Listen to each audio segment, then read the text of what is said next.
Bismillahirrahmanirrahim. Assalamualaikum warahmatullahi wabarakatuh.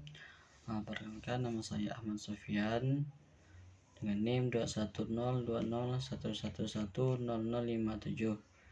Baiklah, pada kesempatan kali ini saya akan sedikit menjelaskan tentang fatwa dalam sejarah lintas tasyri. Dengan referensi yang saya gunakan adalah artikelnya Budiman Sahri. Nah, sebelum membahas lebih lanjut, maka alangkah baiknya kita mengetahui apa itu fatwa.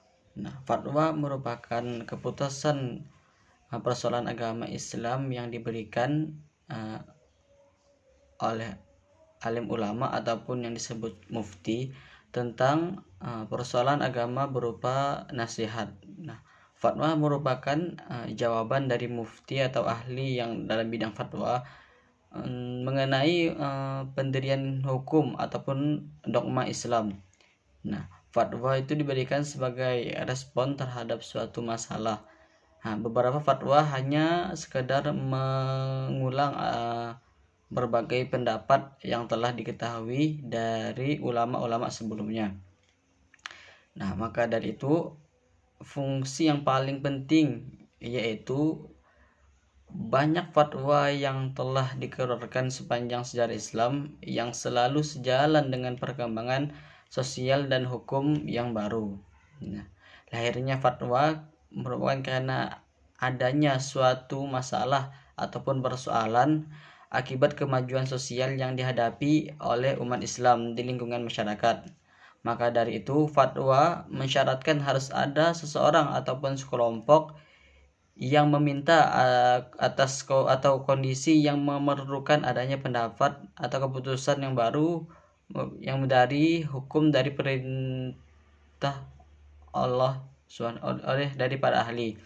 Nah, akibatnya fatwa tersebut tidak sama dengan sekedar standar tanya jawab keagamaan pada umumnya. Seperti yang kita ketahui bahwa pada sahabat Nabi memiliki jumlah yang sangat banyak dan mempunyai kedudukan dan prestasi yang berbeda satu sama lain, terutama kemampuan para sahabat dalam melakukan penalaran dan ijtihad. Nah, hal ini disebabkan oleh situasi bahwa beberapa sahabat Nabi ada yang selalu bersama Nabi sehingga menjadi dekat dengan dan menjadi teman diskusi dan sering bermusyawarah terkait seputar peristiwa ataupun persoalan yang besar. Dan ada pula beberapa sahabat yang jarang ataupun bahkan tidak pernah bertemu dengan Nabi sehingga tidak pernah berdiskusi dan bermusyawarah dengan Nabi. Nah, pada zaman sahabat telah terjadi perubahan yang begitu besar dalam lingkungan masyarakat. Hal ini dikarenakan semakin bertambah dan meluasnya wilayah Islam dan Islam sehingga hadir tuntutan dan semakin lengkapnya kehidupan umat muslim. Nah, tingginya keimanan dan kepatuhan kepada Islam sehingga hadir tuntutan dan komitmen untuk menjelaskan syariat Islam sehingga mengikuti perilaku sehari-hari dan dengan nilai-nilai agama Islam. Nah, untuk menemukan jawaban atas permasalahan atau persoalan yang hadir di masyarakat itu, maka berkembanglah apa yang disebut dengan ijtihad dan fatwa itu tadi. Nah, ada 3 hal pokok yang menjadi asal lahirnya ijtihad fatwa ini, yaitu munculnya persoalan-persoalan baru yang membutuhkan jawaban dan jawaban tersebut tidak dapat ditemukan dalam Al-Quran maupun hadis ataupun sunnah. Nah, kedua itu lahirnya masalah-masalah yang secara lahir diatur ketentuannya dalam Al-Quran dan hadis dalam keadaan tertentu sulit untuk diterapkan dan menghendaki untuk pembaruan baru selalu secara relevan dengan perkembangan dan persoalan yang dihadapi di setiap zaman.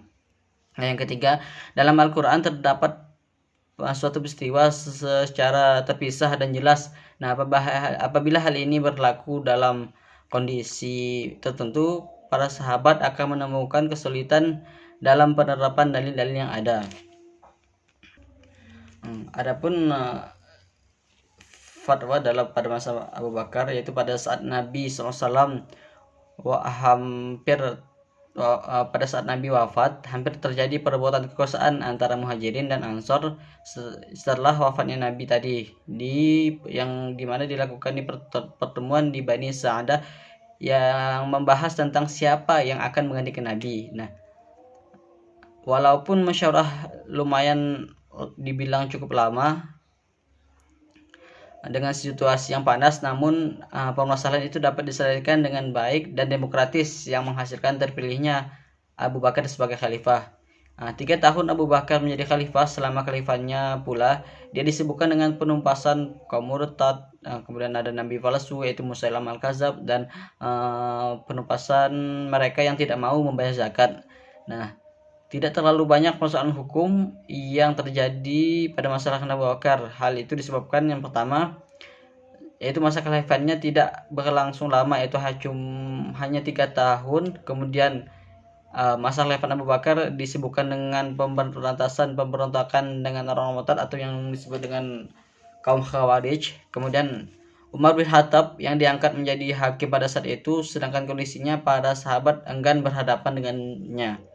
Kemudian ada faktor yaitu kehidupan para sahabat pada waktu itu belum begitu kompleks sehingga tidak banyak persoalan atau masalah yang timbul.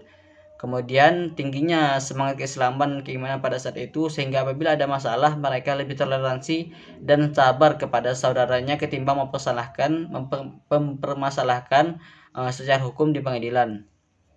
Nah, permasalahan hukum yang kini sedang hangat dibicarakan dalam kajian Khalifah Abu Bakar yaitu seorang nenek yang pada saat itu datang untuk menanyakan hukum hak waris. Khalifah Abu Bakar berkata, aku tidak menemukan persoalan yang nenek Anda ataupun nenek itu tanyakan di dalam Al-Quran maupun hadis. Tidak lama kemudian berilah salah seorang sahabat yang bernama Mughirah bin Syu'ban memberikan kesaksian bahwa Nabi pernah memberikan bagian kepada seorang nenek itu 1/6 bagian. Nah, pada masa Khalifah Umar bin Khattab terjadi kemajuan besar pada zamannya yang sebagian terlihat dan semakin luasnya wilayah Islam yang sangat berpengaruh, yang dimana luasnya wilayah Islam itu tidak hanya di dalam di lingkup Jazirah Arab, tetapi di luar Jazirah Arab juga seperti Yaman, Mesir, Syria, dan lain-lain. Nah, semakin luasnya Islam, semakin banyak juga bangsa lain yang masuk ke dalam Islam, maka semakin kompleks juga persoalan yang muncul dan memerlukan jawaban atas persoalan tersebut. Nah, terkadang persoalan yang muncul tidak ditemukan jawabannya di dalam Al-Quran maupun hadis, atau mungkin ada jawabannya di dalam Al-Quran maupun hadis, tetapi tidak relevan dengan apa yang sedang terjadi ataupun persoalan yang sedang terjadi pada saat itu. Nah, Umar meminta kepada sahabat-sahabatnya untuk fokus kepada persoalan-persoalan tersebut agar persoalan tersebut dapat diselesaikan